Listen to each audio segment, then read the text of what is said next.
자, 안녕하십니까. 하이퍼립입니다. 자, 이번 시간에는 이제 해외 고등학교 졸업자의 자격을 가지고 국내 수시 전형의 원서를 쓰시는 분들 과연 어떻게 해서 원서를 써야 될지, 어떤 전형의 원서를 써야 될지, 어느 대학이나 어떤 학과의 원서를 써야 될지 이런 부분을 좀 설명을 드리려고 합니다. 사실 이제 외국에서 고등학교를 졸업하고 국내 원서를 쓰시는 분들 원서 지원이 매우 어려워요. 어려운 이유 중에 하나는 원서 지원의 기준점이 없다는 거죠. 국내 입시를 치르는, 다시 말하면 학생부 교과나 학생부 종합전형 또는 정시로 원서를 쓰는 국내 고등학교 학생들은 전년도 입시의 결과를 바탕으로 원서를 쓰거든요. 야, 이 학과는 내신 성적이 몇 등급이더라. 이 학과는 수능 성적이 몇 점이더라. 이런 원서 지원의 기준점을 바탕으로 원서를 쓰지만 해외 고등학교 졸업자의 선발 인원, 또 해외 고등학교 졸업자가 실제 몇 명이 원서를 쓰는지, 또 원서를 쓴 학생들 중에서 실제 합격생의 성적이 얼마인지를 발표하고 있지 않고 있기 때문에 해외고 졸업자들이 예를 들어서 연세대학교에 원서를 쓰거나 또는 성균관대학교나 경희대학교에 원서를 쓴다고 가정할 때 실제 내 성적이 이 대학에서 붙을 수 있을지 없을지를 알 수가 없고, 우리가 알 수 있는 부분들은 건너 누군가에서 누가 몇 점으로 어디를 붙었대 이런 루머, 그 정확하지 않은 데이터를 바탕으로 원서를 쓸 수밖에 없다는 점, 이 점이 아마도 해외 고등학교 졸업자가 국내 수시 전형의 원서를 쓸 때 가장 어려운 점이 아닐까라고 생각을 합니다. 자, 해외 고등학교 졸업자는 국내 수시 전형 중에서 어떤 전형이 가장 유리할까? 아시는 것처럼 국내 수시는 학생부 교과라는 전형이 있고요. 학생부 종합이라는 전형이 있고, 또 논술 전형이 있고, 또 그 다음에 이제 고른교회 특기자 전형들이 이렇게 전형이 세분화되어져 있습니다. 이렇게 전형이 세분화되어져 있지만 근본적으로 해외 고등학교 졸업자들에게 유리한 전형은 어디냐 이렇게 물어보면 대부분의 경우 학생부 종합 전형이 유리하죠. 학생부 종합 전형이라는 것은 뭐냐면 고등학교의 성적뿐만 아니라 학교 내, 학교 외의 다양한 활동들을 반영하는 거예요. 그렇기 때문에 내가 외국에서 고등학교를 보냈다라고 하면 일반적으로 국내 고등학교 졸업자들보다 조금 더 많은 다양한 활동들을 가지고 있어요. 그렇죠? 이러다 보니까 이제 해외 고등학교 졸업자는 주로 학생부 종합 전형의 원서를 쓴다. 그 다음으로는 이제 어학기자 전형이라고 해서 아시는 것처럼 이화여자 대학교, 그 다음에 이제 국민대학교, 서경대학교 어학특기자 전형이 있고, 이런 대학들은 토플 성적이나 JLPT나 HSK 같은 공인어학 성적을 기반으로 대학을 가는 거기 때문에 국내 고등학교 졸업자들이 공인어학 성적을 준비하는 학생들이 별로 많지 않다는 점을 고려하면 학생부 종합이나 또는 어학특기자 전형이 유리하다고 말씀을 드릴 수가 있는데, 이게 조금 바뀌었죠. 바뀐 점은 뭐냐면 예전에 비해서 어학특기자 전형의 대학들이 많이 줄었고, 그렇죠? 두 번째는 또 어학특기자 전형을 실시하는 대학 내에서도 선발 인원이 감소가 되어졌고, 또 대학에서 면접을 볼 때에도 해당 언어 면접, 다시 말하면 영어나 불어와 같은 해당 언어 면접을 실시하지 않아요. 또한 더군다나 2024학년도부터 자기소개서가 폐지가 되어짐에 따라 해외 고등학교 졸업자들은 본인의 학업에 기울인 노력, 또 학업에 기울인 열정, 학습에 대한 과정, 성취도를 보여줄 만한 요소들이 사실 많지 않다는 점, 여기에다가 대부분 이제 학생부 종합전형이라 하더라도 학교생활기록부 대체서식에 기재될 수 있는 내용들이 교내의 수상 경력이나 동아리 활동이나 또는 봉사 활동이나 리더십 관련된 활동들인데, 국내 입시에서 아시는 것처럼 봉사 활동이 대입에 미반영이 돼요. 수상 경력이 대입에 미반영이 돼요. 또 자율 동아리도 대입에 미반영이 된단 말이에요. 이러다 보니까 결국은 뭐냐면 외국에서 취득한 수상 경력, 동아리 활동, 봉사 활동 또는 교회 활동들이 예전에 비해서 평가의 높이가 낮아졌죠. 그렇죠? 낮아졌고 결국 범위도 좁아지다 보니까, 이러다 보니까 말씀을 드렸었던 것처럼 해외 고등학교 졸업자들이 예전에는 어학특기자 전형 또는 글로벌 인재 전형으로 대학을 많이 갔지만 그 전형들이 축소되어지고 폐지가 되어짐에 따라 어려워졌고, 또 학생부 종합전형이라고 하는 것도 교외 활동들에 대한 다양한 반영들이 축소되고, 또 평가가 낮아지게 되어짐에 따라서 그러면서 학생부 종합전형도 결코 쉽지 않아졌다. 이런 점들을 알아둘 필요가 있습니다. 자, 올해 입시에서 가장 큰 관심사는 아시는 것처럼 의대, 정원이죠. 의대가 대략적으로 한 1,500명 정도가 의대가 늘어요. 의대가 1,500명이 는다는 것은 엄청난 영향력이고, 의대가 1,500명이 늘면 치대, 약대, 수의대, 한의대가 다 직접적 영향을 받을 거고, 영향을 받으면 입결이 낮아질 수밖에 없어요. 또한 이 학생들이 우리가 정시도 마찬가지죠. 의대 정원이 늘어나면 수시뿐만 아니라 정시에서도 입결이 하락할 수밖에 없기 때문에, 자, 우리가 의대를 가지 않는다 하더라도 서울대학교를 해외고등학교 졸업자로 원서를 쓴다. 연세대학교에 원서를 쓴다. 또는 고려대나 성균관대나 중앙대, 경희대 원서를 쓴다? 그럼 이 대학들이 대부분 내신 성적으로 기준을 하면 학생부 교과 전형은 대부분 1.1에서 1.4 정도 구간까지가 바로 이화여대, 경희대, 외대 정도 라인이라고 고려하면 일반고로, 그러면 결국 이 학생들은 수능 체제를 충족하게 되어진다면 의대나 치대나 약대나 수의대로 이동할 수 있는 구간에 해당돼요. 결국 의대 정원이 늘어나게 됨에 따라서 의학계열뿐만 아니라 서울대, 연세대, 고려대, 서강대, 성균관대, 한양대, 중앙대, 이화여대, 경희대, 외대 라인까지도 입결이 하락할 가능성이 높다. 결국은 이러한 것들이 해외고등학교 졸업자들이 원서를 쓸 때 주목해야 되는 부분이다. 이렇게 말씀을 드릴 수가 있고요. 자, 해외고등학교 졸업자들에게 가장 유리한 학교는 어디냐? 그럼 당연히 연세대학교 국제형이에요. 연세대학교 국제형이 가장 유리한 이유는 지금 보시는 것처럼 전체 선발 인원 중에서, 전체 선발 인원은 올해 선발하는 인원이 256명, 전년도에 274명이니까 전년도보다 감소가 되어지긴 했지만 전체 선발 인원을 국내 고등학교 졸업자와 해외고등학교 검정고시 출신자를 분리해서 선발하고 있다는 점. 그러다 보니까 결국은 96명을 해외고등학교만으로 선발한다는 점이 가장 두드러진 특징이다. 결국은 뭐냐면 국내 고등학교 졸업자와 경쟁을 하는 것이 아니라 해외 고등학교 졸업자끼리 경쟁을 해서 합불이 나기 때문에 그만큼 유리하다고 말씀을 드릴 수가 있죠. 그런데 이게 어려운 점은 뭐냐면 국내 수시 전형에서 해외 고등학교 졸업자들에게 너 어디 원서 쓸 거야? 그러면 거의 10명 중에 9명 이상이 10명, 어떻게 보면 10명 중에 10명이 반드시 연세대학교 언더우드를 원서를 씁니다. 왜냐하면 이 전형이 아까 말씀을 드렸던 것처럼 해외고만 별도로 선발할 뿐만 아니라 AP 성적인 경우에는, AP 학교인 경우는 SAT 성적까지도 반영하고 있기 때문에 해외고등학교 졸업자들에게 그만큼 유리해요. 이러다 보니까 사실상 연세대학교에 원서를 쓰긴 쓰지만 결국은 뭐냐면 수시 전형에서 연세대학교만큼 해외고등학교 졸업자들에게 유리한 상위권 대학이 없다. 다시 말하면 연세대로 모두가 쏠릴 수밖에 없어요. 모두가 쏠린다. 그러니까 이런 점들은 긍정적인 요소도 있지만 결국은 모든 학생들이 몰릴 가능성이 높기 때문에 위험하다고 말씀을 드릴 수가 있고요. 연세대학교를 제외한 모든 학교에서는 SAT 성적을 반영하지 않습니다. SAT 성적을 반영하는 학교는 연세대학교에서 AP 학교인 경우에는 SAT 성적 반영하고요. 이화여대 특기자 전형 같은 경우에는 SAT 성적이나 AP나 ACT 공인화학 성적을 반영하고 있습니다. 자, 서울대학교 일반전형도 우리가 주목해 볼 필요가 있죠. 서울대학교 일반전형 학생부 종합전형이 전년도의 입시의 결과를 보면 가장 많은 합격자를 보여요. 보시는 것처럼 해외고등학교 졸업자가 국내 대학에 원서를 쓸 때 가장 유리한 것은 나 3년 특례다. 나 12년 특례다. 이게 제일 유리해요. 특례가 아닌 경우에 일반적으로 학생부 종합전형, 학생부 교과전형, 논술, 수능전형으로 보면 해외고등학교 졸업자들이 첫 번째 많이 합격을 하는 전형이 학생부 종합전형 중에 하나. 그렇죠?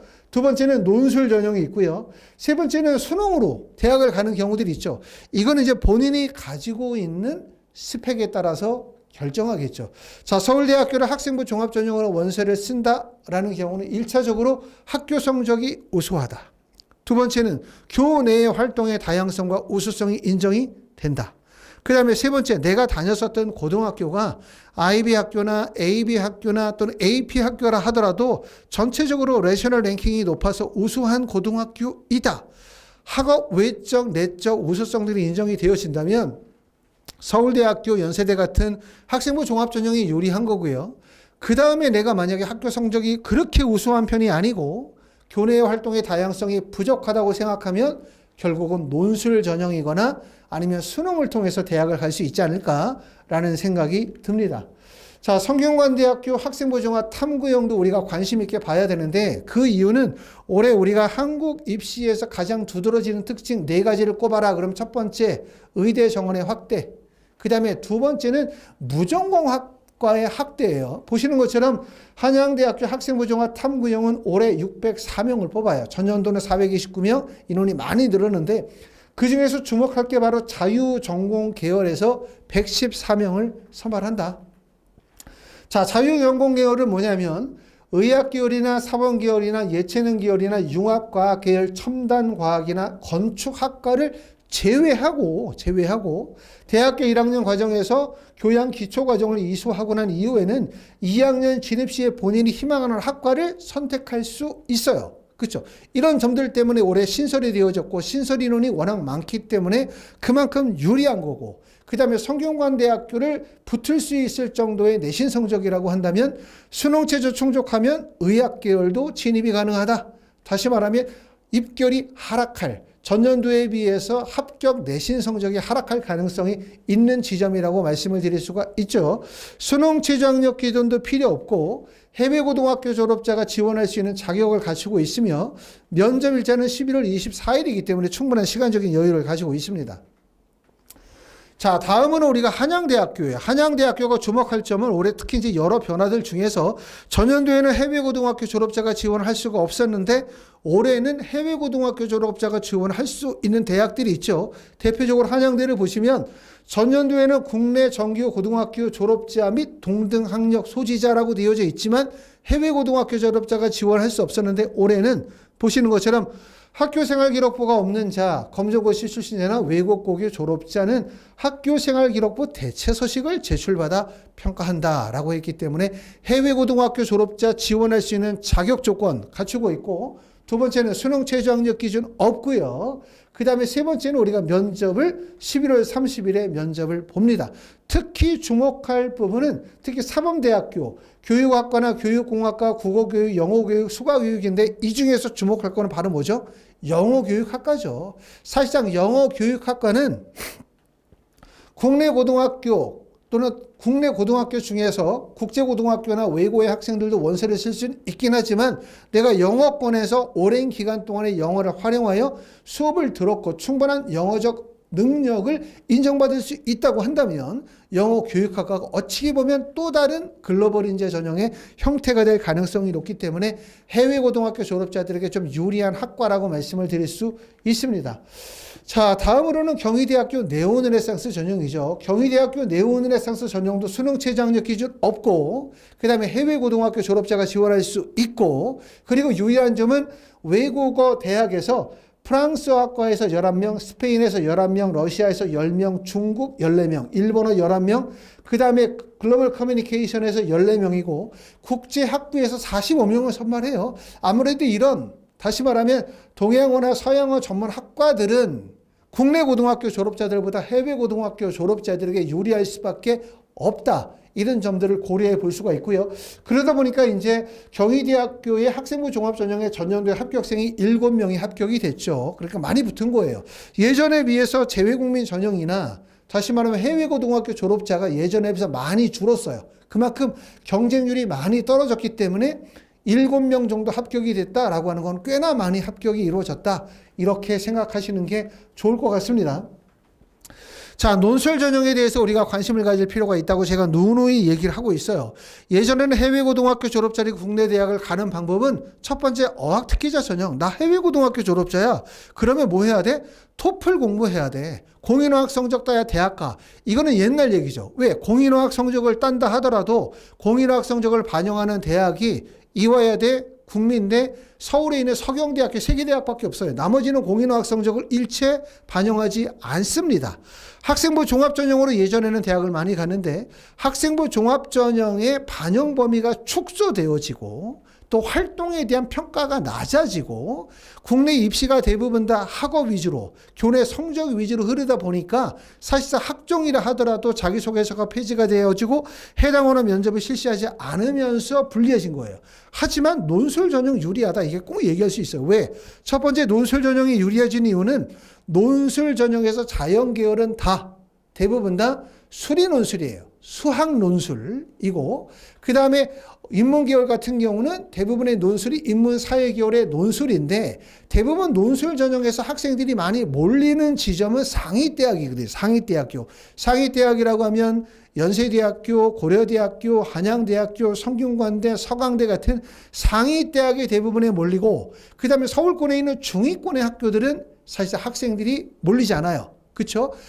대치동에 있는 많은 논술학원들 중에서 광운대학교 논술반 운영하는 학교 없습니다. 서울 과기대 논술반 운영하는 학원 없어요. 그렇죠? 그만큼 뭐냐면 논술이라는 것은 상위학과 중심으로 준비를 하다 보니까 결국은 중위권을 준비하는 학생들도 없고 중위권은 경쟁률도 낮고 중위권은 그만큼 입결도 낮아요. 그렇기 때문에 우리가 논술이 유리하다고 말씀을 드리는데 자, 고려대학교는 올해 논술 전형이 신설이 되고 모집 인원이 344명이라고 처음에 시행계획에 나왔지만 좀 더 인원이 늘었고요. 수능 최저 학력 기준은 보시는 것처럼 높아요. 이번 자연계열은 4개 영역 등급 합이 8이니까 아마 해외고등학교 졸업자들이 고려대학교의 논술 전형에 원서를 쓰는 분들은 사실상 거의 없을 거예요. 하지만 말씀을 드리는 얘기는 논술 전형이 고려대학교가 신설이 되어졌다. 이런 말씀을 드리고 있고요.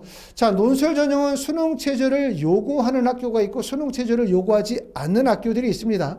대부분의 대학들이 논술 100% 전형이거나 또는 논술 80% 학생부 교과 20인데 학생부 교과 20 이러면 걱정하죠. 야, 난 학교 성적이 안 좋은데 GPA가 학생부 교과 20% 반영되면 도대체 어떻게 반영된다는 거지? 라고 생각하지만 검정고시 출신자나 해외고등학교 졸업자는 비교 내신이라고 해요. 비교 내신을 적용하고 비교 내신이라는 말은 검정고시 출신자나 해외고등학교 졸업자는 그냥 논술 100%다. 다시 말하면 논술 성적으로 학생부의 성적을 평가한다 이렇게 보시면 돼요. 그렇기 때문에 우리는 논술 100% 전형으로 대학을 간다고 보시면 됩니다.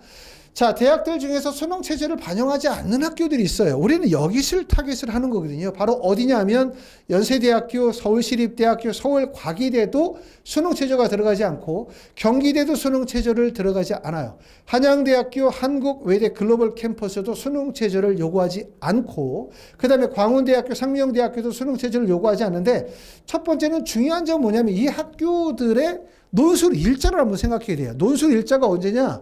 연세대학교가 9월 26일. 자, 그럼 내가 해외에 있다가 한국으로 들어왔어? 그러면 그 시기가 어디야? 대부분 6월 달이거나 7월 달에는 국내로 들어오시는 분들이 많죠. 그러면 7월, 8월, 9월, 10월 최소한 4개월 정도의 논술 준비 시간이 충분히 주어진다는 얘기죠. 그렇죠? 4개월이면 충분합니다. 왜 충분하냐면 국내 고등학교 졸업자들은 이 4개월 동안 뭐 해야 돼? 학교 내신 공부해야 돼. 수능 공부해야 돼. 이러다 보니까 논술 공부를 체계적으로 할 수 있는 시간적인 여유가 없어요. 우리는 외국에서 고등학교를 졸업하고 왔으니까 이제부터 뭐 하면 돼? 천천히 논술 준비하고 독서도 하면서 글도 쓰고 이런 연습들을 천천히 진행하시겠죠. 그렇기 때문에 충분한 시간적인 여유가 있다고 말씀을 드릴 수가 있고 자, 학생부 교과 전형에서 우리가 원서를 쓸 수 있는 학교. 학생부 교과라고 한다면 결국 GPA 성적만으로 대학을 가는 건데 학생부 교과의 어려운 점은 지원 자격이 걸려있는 학교들이 많아요. 다시 말하면 국내 고등학교 졸업자만 선발한다든가 국내 고등학교에서 3학기나 5학기 이상을 이수해야 된다든가 학교장의 추천을 받아야 한다든가 또는 수능 최저를 요구한다든가 이런데 유일하게 어떻게 보면 서울권에서 가장 적합한 학교가 바로 명지대학교 교과 면접형이고 명지대학교 교과 면접형은 수능 체제 없고 그 다음에 지원 자격에서 동등 학력 이상인 자 하기 때문에 검정고시 출신자 또 해외고등학교 졸업자 원서를 쓸 수 있고 해외고등학교 졸업자에게 2025학년도 명지대학교는 유리해졌고요. 검정고시 출신자에게는 불리해졌어요. 보시는 것처럼 해외고등학교 졸업자가 전년도에 올 A를 맞았었을 때 내신 등급으로 환산하면 전년도에는 3등급 정도로 환산했죠. 하지만 올해는 95점 올 A를 맞으면 1등급으로 환산하고 있기 때문에 그만큼 해외 고등학교 졸업이 유리해졌고, 하지만 검정고시 출신자들은 보시는 것처럼 96점을 맞았을 때 작년도에는 3등급 정도로 받지만 올해는 95점 이상을 맞았을 때 환산 등급이 4등급이기 때문에 결론적으로 검정고시 학생들에게는 명지대학교가 올해 좀 불리해졌지만 해외 고등학교 졸업자들에게는 올해 매우 유리해졌다. 이렇게 말씀을 드릴 수가 있기 때문에 이 학교가 학생부 교과 전형에서 유리한 학교라고 말씀을 드릴 수가 있고, 어학특기자 전형의 세계대학, 특히 주목할 점은 이화여대가 어학특기자 전형으로 선발을 많이 하는 학교고 과학특기자 전형으로 선발이 많이 이루어지는 학교인데, 보시는 것처럼 2023, 4, 5년도를 보면 어학특기자 전형이 45명, 16명, 16명이 됐고, 과학특기자전은 45, 22에서 폐지가 됐어요. 올해는 선발하지 않고. 그 다음에 국제학 특기자 전형도 54, 54에 43이기 때문에 그만큼 어학특기자 전형의 선발 인원이 많이 축소되어졌다. 그만큼 불리해졌다라고 말씀을 드릴 수가 있을 것 같고, 국민대학교는 전년도하고 모집 인원의 차이가 크지는 않습니다. 자, 서경대학교는 모집 인원이 적죠. 6명밖에 선발하지 않고 영어, 일본어, 중국어 3개의 학과에서 선발을 하고 있습니다. 자, 하이프리뷰에서는 저희가 이제 논술 특강을 합니다. 해외 고등학교 졸업자로 하이프리뷰에서 진행하는 것은 첫 번째, 지원 대학과 학과 결정, 필요한 서류에 대한 안내, 원서 접수하는 과정에 대한 설명과 같은 입시 컨설팅을 진행하는 게 하나고요. 두 번째 진행하는 게 학생부 종합전형이나 학생부 교과 전형의 면접 수업을 진행합니다. 면접 수업은 학원에 직접 오셔서 대면 수업 하시거나 화상으로도 수업이 가능하고, 그 다음에 논술 수업을 진행하게 되어지는데, 자연계의 논술 수업은 7월 6일 개강일자가 잡혀져 있고요. 7월 6일서부터 시작해서 진행하고, 수학은 우리가 권영민 선생님이나 김정훈 선생님이 수업하고, 과학은 김정훈 선생님이나 문재호 선생님이 수업하지만 말씀을 드렸던 것처럼 자연계열은 다 수학 중심의 면접이고요. 수업의 일정은 지금 보시는 것처럼 수요일, 토요일, 그래서 일주일에 2번 3시간씩 일주일에 2번씩 수업을 진행하도록 잡혀 있습니다. 자, 인문계열도 마찬가지로 7월 6일서부터 개강을 하게 되어져 있고, 수업의 일정은 지금 보시는 것처럼 수요일, 토요일 이렇게 일주일에 2번 3시간씩 2번씩 논술 수업을 진행하도록 일정들이 잡혀져 있습니다. 자, 논술 수업은 전에도 이제 설명을 드리면서 벌써 예약 접수를 받고 있기 때문에 아직 예약 접수 안 하신 분들은 연락 주시면 저희가 연락 받도록 할 거고요. 보시는 것처럼 카톡이나 위챗 아이디로 연락 주시거나 아니면 하이프리뷰로 전화 주시면 면접 수업 또는 논술 수업 또는 입시 컨설팅에 관해서 설명을 좀 드리도록 하겠습니다. 해외 고등학교 졸업자의 자격으로 국내 대학을 원서를 쓴다. 아까 처음에도 말씀을 드렸었지만 참 어려운 점이 많죠. 왜? 기준점이 불분명하고 있기 때문에. 그리고 또 외국에서 많은 공부를 하고 여러 노력을 했지만 사실상 국내로 오면 국내 입시에 맞는 준비를 다시 하셔야 되다 보니까 어떻게 하면 효과적으로 할 수 있을까? 어떻게 좀 더 전문적으로 할 수 있을까? 이런 부분이 아마 고민이 아닐까라는 생각이 듭니다. 자, 이 부분에 관해서 저희 하이프리뷰에서는 입시 컨설팅이나 면접 수업이나 또는 논술 수업들이 진행이 되고 있기 때문에 궁금하신 점 문의 주시면 자세히 안내해 드리고 접수하도록 하겠습니다. 감사합니다.